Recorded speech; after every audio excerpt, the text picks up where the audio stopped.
Мынау балаларға тілдерді ерте жастан үйретіп жатады ғой.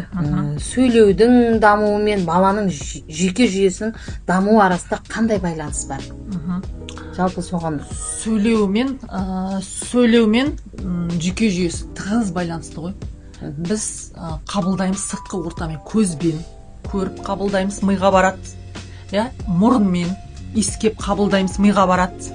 Тілмен сөйлейміз, ол мидағыны былай жеткіземіз. Түсінесіз ба? Яғни қабылдау, есту, сезу, көру арқылы және терімен жанасу арқылы. Мұздай ма, ыстық па, ауыр ма, жұмсақ па, сондай нәрсені терімен, яғни сізге ине тығып алса не істейсіз? Әрекет. Әрекет не істейсіз? Қашамыз. Қашасыз, ол сіздің реакцияңыз. Сол сияқты жүйкемен сөйлеу өте тығыз байланысты. Мына әрекеттер қабылдайды, ал сөйлеу арқылы біз жеткіземіз мидағы нәрселерді.